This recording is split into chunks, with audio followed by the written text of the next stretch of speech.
वैद्युत आवेश तथा क्षेत्र यानी इलेक्ट्रिक फील्ड एंड चार्जेस, उसका ये पार्ट 3 होने वाला है और हम इसमें कंटिन्यू करते हैं। तो इसकी पहली हेडिंग है निरपेक्ष वैद्युतशीलता। तो देखिए पहली हेडिंग क्या है, निरपेक्ष, पार्ट 3 की है, निरपेक्ष वैद्युतशीलता। इसके पहले वाले पार्ट्स आप पढ़ सकते हैं। उन पहले वाले पार्ट्स में जो पहला पार्ट है उसमें मैंने पढ़ाया है क्या, पार्ट 1 में पढ़ाया है कूलाम का नियम और उसका प्रूफ, उसको प्रूफ करना दिखाया है। और जो पार्ट 2 है उसमें मैंने बताया है एक कूलाम की जो परिभाषा है वो क्या है। कई दिनों से वीडियोस आपके नहीं आ रहे थे क्योंकि मैंने माइक वगैरह मंगाया हुआ है और अब वीडियो मैं लाने का प्रयास करता ही रहूँगा। तो एक कूलाम में की परिभाषा आप पढ़ चुके हैं। उसके बाद आप पढ़ चुके हैं क्या, एप्सिलॉन नॉट की विमा, मात्रक और मान, ये सब आप पढ़ चुके हैं। अब हम ये पार्ट 3 होने वाला है। ये क्या है, पार्ट 3, जिसमें हम जो हेडिंग है पार्ट 3 की पहली, वो क्या है, निरपेक्ष वैद्युतशीलता। तो इसे आप फेयर में नोट कर सकते हैं या फिर बाद में मैं जब हट जाऊंगा तो इसका आप स्क्रीनशॉट भी ले सकते हैं।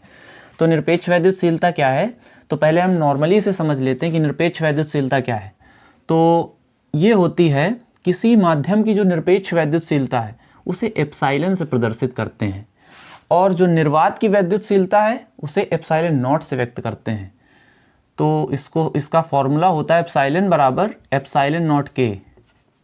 तो इसकी परिभाषा क्या होगी, हम देखेंगे कि किसी माध्यम की जो निरपेक्ष वैद्युतशीलता है वो निर्वात की वैद्युतशीलता और उस माध्यम के परावैद्युतांक के गुणनफल के बराबर होती है। तो इसे कैसे लिखेंगे, किसी माध्यम की निरपेक्ष वैद्युतशीलता उस, किसी माध्यम की निरपेक्ष वैद्युतशीलता ब्रैकेट में एप्सिलॉन लिख देंगे, क्या होती है, निर्वात की वैद्युतशीलता एप्सिलॉन नॉट तथा उस, जो वो माध्यम है उसी माध्यम के परावैद्युतांक गुणनफल के बराबर होती है। तो लिखेंगे तथा उस माध्यम के परावैद्युतांक के गुणनफल के बराबर होती है।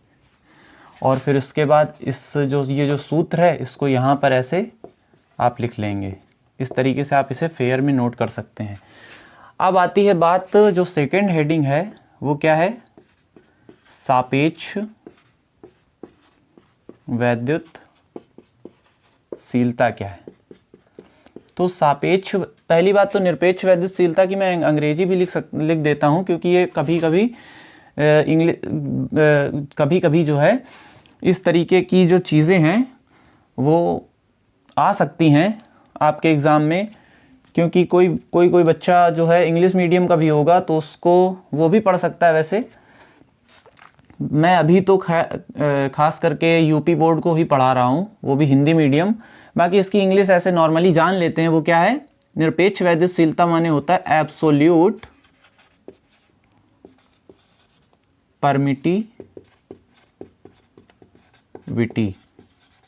और जो सापेक्ष वैद्युतशीलता होती किसी माध्यम की उसकी होती है, इंग्लिश होती क्या, रिलेटिव परमिटिविटी, रिलेटिव परमिटिविटी। और सापेक्ष वैद्युतशीलता को हम आपेक्षिक वैद्युतशीलता भी कहते हैं।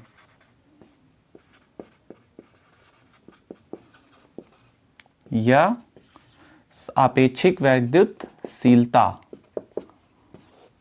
तो ये क्या होती है, इसे हम किससे व्यक्त करते हैं? पहली बात तो हम इसे एप्सिलॉन आर से व्यक्त करते हैं। किससे व्यक्त करते हैं? पहले मैं उसका कॉन्सेप्ट बता रहा हूँ आपको शॉर्ट में। इसे एप्सिलॉन आर से व्यक्त करते हैं और इसका सूत्र होता है एप्सिलॉन आर बराबर एप्सिलॉन अपॉन में एप्सिलॉन नॉट। यानी किसी माध्यम की जो सापेक्ष वैद्युतशीलता है, इसे एप्सिलॉन आर से व्यक्त करते हैं, उस माध्यम की वैद्युतशीलता तथा निर्वात की वैद्युतशीलता के अनुपात के बराबर होती है। ठीक है, तो अब इसे हम लैंग्वेज में लिख देंगे, फिर इसको सूत्र को नीचे लिख देंगे। क्या होगा? किसी परावैद्युत माध्यम की किसी परावैद्युत माध्यम की वैद्युतशीलता जो कि एप्सिलॉन है तथा निर्वात की वैद्युतशीलता एप्सिलॉन नॉट के अनुपात को उस माध्यम की सापेक्ष वैद्युतशीलता एप्सिलॉन आर कहते हैं। या आप ऐसे लिख देंगे, क्योंकि आपको जो परिभाषा है वो एक विधिवत तरीके से लिखनी है, तो आप एप्सिलॉन आर यहाँ पर न लिख करके उसे इस तरीके से सापेक्ष वैद्युतशीलता कहते हैं, और फिर से आप बाद में लिख सकते हैं इसे एप्सिलॉन आर से व्यक्त करते हैं। और इसकी जो वो क्या बोलते हैं, इसका जो सूत्र है वो लिख देंगे एप्सिलॉन आर बराबर एप्सिलॉन अपॉन में एप्सिलॉन नॉट। अब इसे हम देखते हैं, इसको आगे थोड़ा सा हल करने का प्रयास करते हैं। आप एप्सिलॉन की जगह एप्सिलॉन नॉट के रख सकते हैं, क्योंकि निरपेक्ष वैद्युतशीलता एप्सिलॉन होती और यहाँ पर निरपेक्ष वैद्युतशीलता लिखी हुई है। ठीक है, तो इसकी जगह लिख देते हैं ये एप्सिलॉन नॉट के। वैसे तो आपका ये प्रमुख सूत्र हो गया। अगली लाइन में हम लिखेंगे एप्सिलॉन आर बराबर एप्सिलॉन नॉट के upon epsilon not. Epsilon not से एप्सिलॉन नॉट उड़ गया, तो यहाँ से आ गया एप्सिलॉन आर बराबर के। तो यहाँ से हम इसका कंक्लूजन लिख सकते हैं कि किसी माध्यम की जो सापेक्ष वैद्युतशीलता है एप्सिलॉन आर, वो उस माध्यम के परावैद्युतांक के बराबर होती है। तो लिखेंगे किसी माध्यम की सापेक्ष वैद्युतशीलता एप्सिलॉन आर उस माध्यम के परावैद्युतांक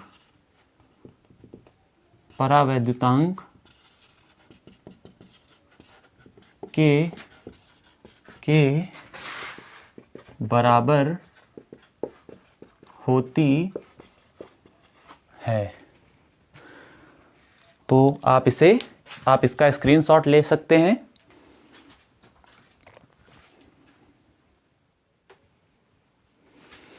तो उम्मीद है आपने स्क्रीनशॉट तो ले ही लिया होगा। अब अगली हमारी हेडिंग है वैद्युत क्षेत्र की तीव्रता।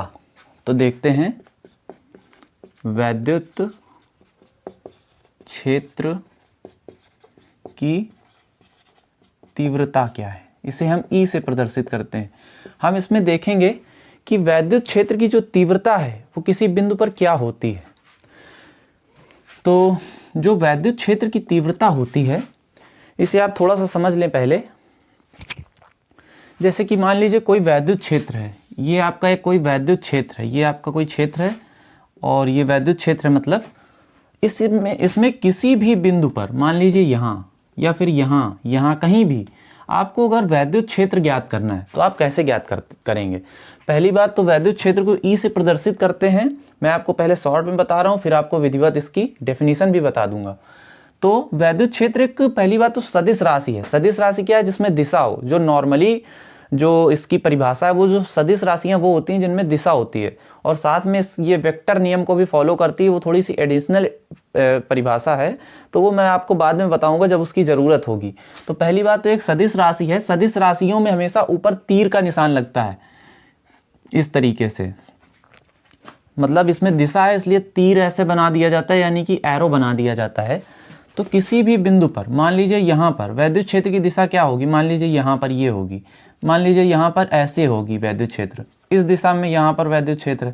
तो किसी भी बिंदु पर यहाँ या फिर यहाँ अंदर कहीं भी वैद्युत क्षेत्र की दिशा क्या होगी, वो पता है क्या होती है, इस फॉर्मूले से निकालते हैं। किसी भी बिंदु पर वैद्युत क्षेत्र की जो तीव्रता होती है, उस बिंदु पर स्थित जो परीक्षण आवेश है, पहली बात तो परीक्षण आवेश क्या है, परीक्षण आवेश एक तरीके का टेस्ट चार्ज है, जो कि वैज्ञानिक अपने परीक्षणों में इसको उपयोग करते हैं। परीक्षण आवेश यह एक तरीके का धनात्मक आवेश होता है, प्लस Q0 से इसे प्रदर्शित करते हैं। तो इसे आप नोट कर सकते हैं। तो किसी भी बिंदु पर अगर आप वैद्युत क्षेत्र की तीव्रता निकालते हैं, तो उस बिंदु पर लगने वाले, उस बिंदु पर अगर परीक्षण आवेश रखा है प्लस Q0, तो उस पर जो बल की दिशा होगी, बल जो है वो भी एक सदिश राशि होता है, इसलिए इसके ऊपर भी मैंने वेक्टर लगाया है। तो उस बिंदु पर रखे परीक्षण आवेश पर जो बल लगेगा, मान लीजिए यहाँ पर एक परीक्षण आवेश प्लस Q0 रखा है, इस पर इधर की ओर बल लग रहा है, F वेक्टर इधर है, तो यही वैद्युत क्षेत्र की दिशा होगी। E वेक्टर बराबर F vector upon plus Q0, इसका मतलब है जो E वेक्टर की दिशा होगी वही F वेक्टर की भी दिशा होगी।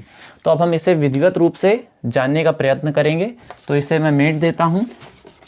तो आप इसकी डेफिनीशन क्या लिखेंगे, वो आप कुछ इस तरीके से लिखेंगे कि किसी वैद्युत क्षेत्र में स्थित किसी बिंदु पर, मैंने वैद्युत क्षेत्र ऐसे बनाया था ना, वैद्युत क्षेत्र में, किसी वैद्युत क्षेत्र में स्थित किसी बिंदु पर, मान लीजिए यहाँ पर रखे, यहाँ पर परीक्षण आवेश प्लस Q0 रख देते हैं, पर रखे परीक्षण आवेश प्लस Q0 पर लगने वाले बल F तथा परीक्षण आवेश प्लस Q0 के, एक बार आप लिख चुके हैं तो बार बार इस तरीके से ना लिखिए, तथा परीक्षण आवेश के मान, उसका मान रखना होता है, यानी प्लस में ही रखना होता है, यानी उसका परिमाण रखना होता है, के मान की निष्पत्ति को, निष्पत्ति मतलब होता है अनुपात की निष्पत्ति, यानी अनुपात को उस, जैसे मान लीजिए यहाँ पर जो बल लग रहा है वो F लग रहा है, तो क्या लिखा, किसी बिंदु वैद्युत क्षेत्र में स्थित किसी बिंदु पर रखे परीक्षण आवेश पर लगने वाले बल F तथा परीक्षण आवेश के मान की निष्पत्ति को उस बिंदु पर वैद्युत क्षेत्र की तीव्रता कहते हैं। वैद्युत क्षेत्र और वैद्युत क्षेत्र की तीव्रता में बहुत बड़ा मतलब अंतर होता है। वैद्युत क्षेत्र एक पूरा का पूरा क्षेत्र होता है, और जो वैद्युत क्षेत्र की तीव्रता होती है वो किसी बिंदु विशेष की होती है। लेकिन कभी कभी एग्जाम्स में ऐसे भी क्वेश्चन आ जाते हैं कि वैद्युत क्षेत्र ज्ञात करिए या फिर वैद्युत क्षेत्र की तीव्रता, तो आप वैद्युत क्षेत्र को भी एग्जाम्स में वैद्युत क्षेत्र की तीव्रता ही मानकर चलेंगे, क्योंकि इस तरीके के क्वेश्चन आएंगे। उसको जनरली ऐसे ही डिफाइन कर दिया जाता है। तो इसे ई से प्रदर्शित करते हैं या फिर दर्शाते हैं।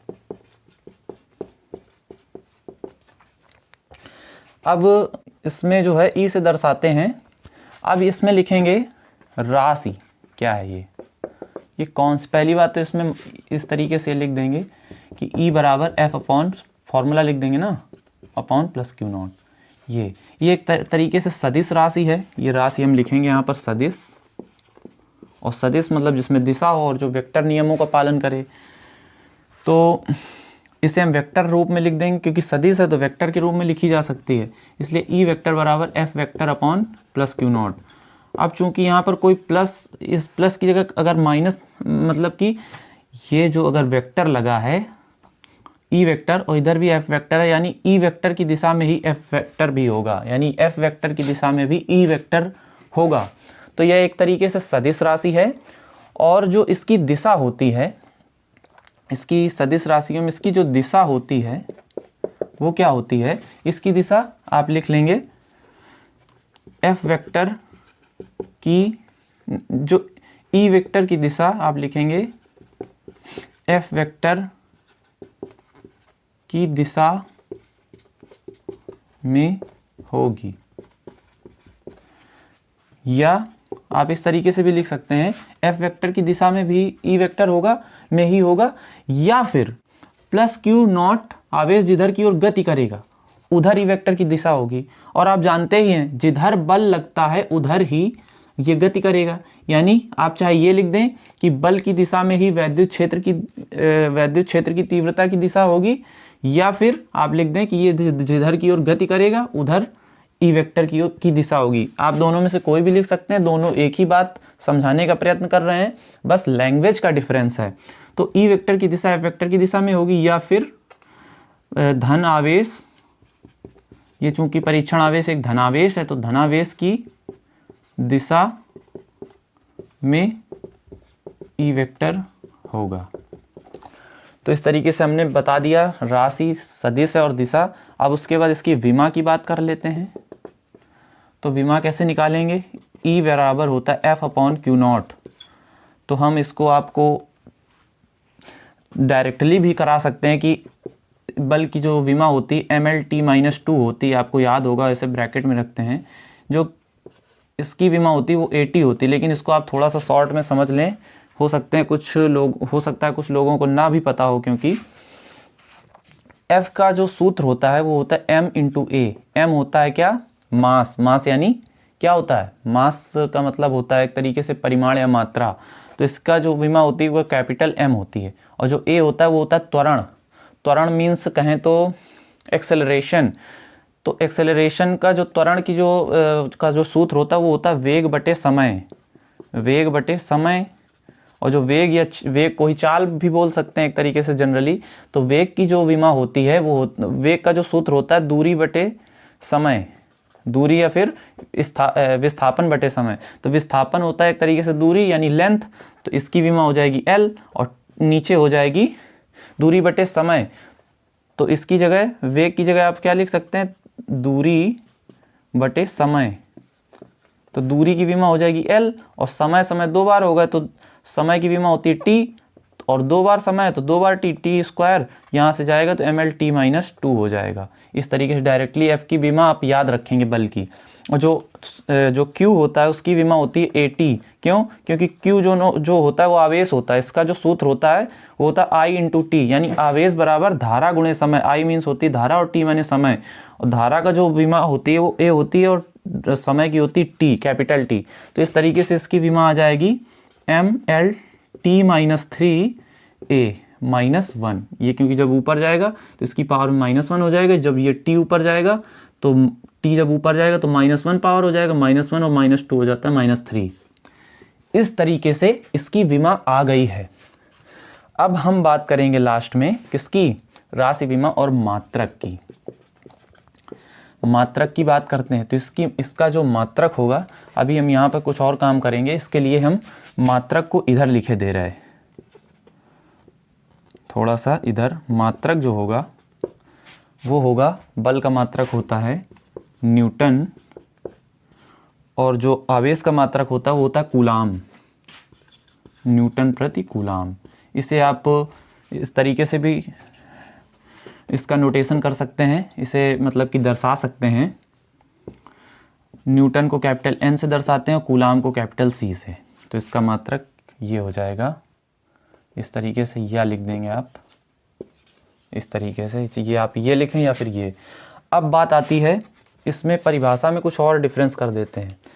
जैसे कि आप क्वेश्चन पेपर में जब आएगा वैद्युत क्षेत्र की तीव्रता क्या है, तो आप ये परिभाषा ऐसे लिख देंगे, यहाँ तक इसे दर्शाते हैं, उसके बाद आप इतना सूत्र लिख देंगे तो आपको 1-2 नंबर की डेफिनीशन आएगी तो इतने नंबर मिल जाएंगे। बाकी आपको थोड़ा बहुत दिशा वगैरह दिखाना और दिखा दें, बाकी नंबर आपको मिल ही जाते हैं। मात्रक लिख दें और सूत्र लिख दें, इतने में आपको नंबर मिल जाते हैं।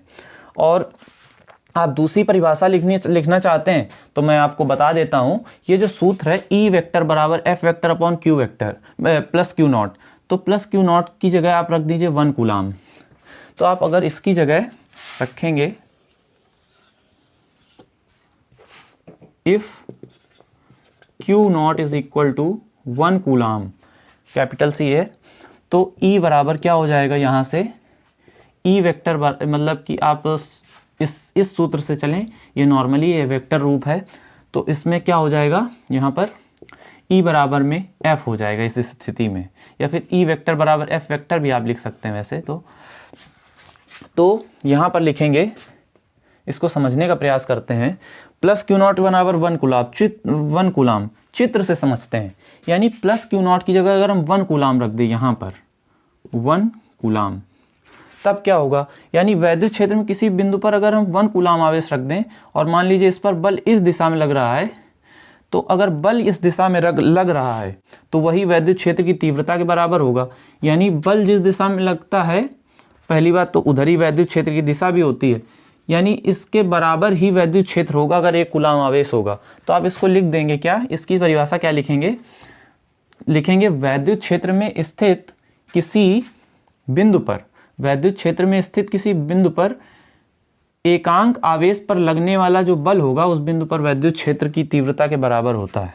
तो लिखेंगे किसी वैद्युत क्षेत्र में स्थित,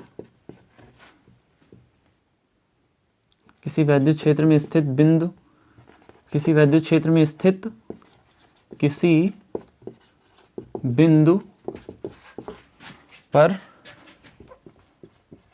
स्थित, किसी वैद्युत क्षेत्र में स्थित किसी बिंदु पर स्थित एकांक आवेश पर लगने वाला बल उस बिंदु पर वैद्युत क्षेत्र की तीव्रता के बराबर होता है। Thank you. तो आप इसका भी स्क्रीनशॉट ले सकते हैं।